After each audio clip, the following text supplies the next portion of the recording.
भाई हैं। Good evening, sir. My name is Pintu Devnath and I am from Malda, West Bengal. Sir, I am on a BA honors. So I have some question about kafir. So some Muslim men are said, non-Muslim men, that they are kafirs. So मैं इसके बारे में आविधानिक अर्थ काफिर का जितना तक जानता हूँ, कुफ्र से आया है ये सब। तो सर इसका आविधानिक अर्थ होता है इस्लाम के गोपनीयता को जो स्वीकार नहीं करता, उसके सत्यता को जो स्वीकार नहीं करता, उसको काफिर कहा जाता है। आप ही के किसी एक चैप्टर में या किसी एक किताब में लिखा हुआ है सर, अगर इस नाम से आपको बचना चाहते हो तो आप इस्लाम कबूल करो या फिर और दूसरा कोई उपाय ढूंढ लो। ये दूसरा कोई उपाय ढूंढ लो, ये सर मैंने नहीं पढ़ा है, लेकिन मैं ये अपने दिल से बोल रहा हूँ।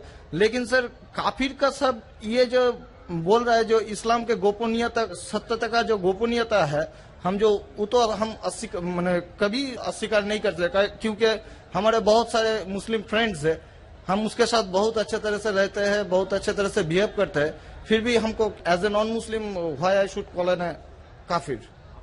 This is my simple question sir.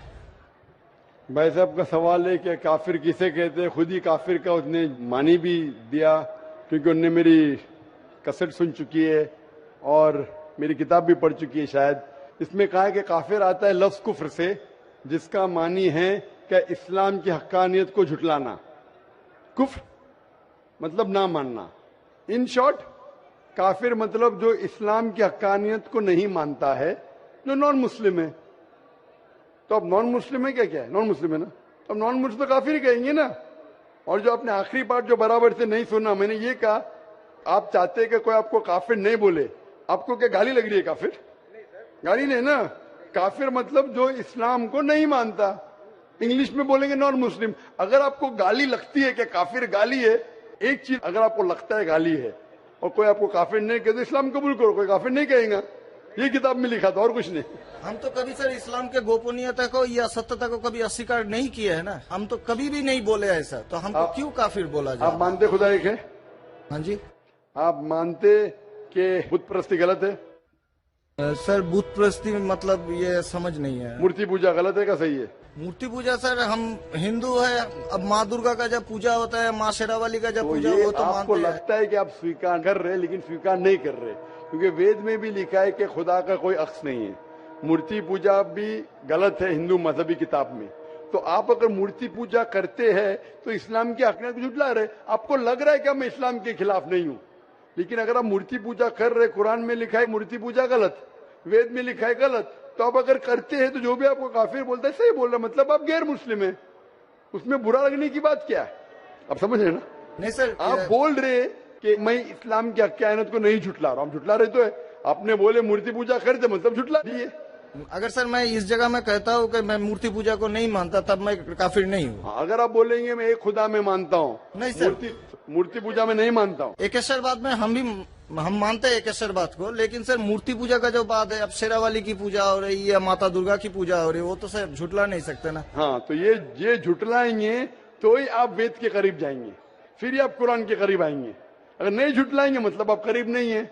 उसका मतलब अरबी में कहेंगे काफिर, इंग्लिश में कहेंगे नॉन मुस्लिम, हिंदी में कहेंगे गैर मुस्लिम। अरबी, हिंदी, इंग्लिश में नॉन मुस्लिम। अच्छा sir, one more question for me sir, मैं एक नॉन मुस्लिम होकर क्या सर मक्का हज करने जा सकता हूँ? भाई साहब का सवाल है कि वो नॉन मुस्लिम होके मक्का हज करने जा सकते। मेरा पहला क्वेश्चन, आप क्यों हज करना चाहते? जब मानते ही नहीं मूर्ति पूजा गलत। अभी सर मान लिए आपके पास, आप जब बोल रहे हैं तो सही होगा, मान लिए मान लिया। अच्छा, तो मैं पहला जवाब देता हूं, फिर आपके पास आता हूं। आप मान लिए तो अच्छी बात है। क्यों गैर मुसलमानों को मक्का मदीना जाने की इजाजत नहीं है? क्योंकि हर शहर के कुछ शराइत होते हैं। जैसा कल मैंने कहा था, हिंदुस्तान में कुछ एरिया है जिसे कहते हैं कैंटोनमेंट एरिया।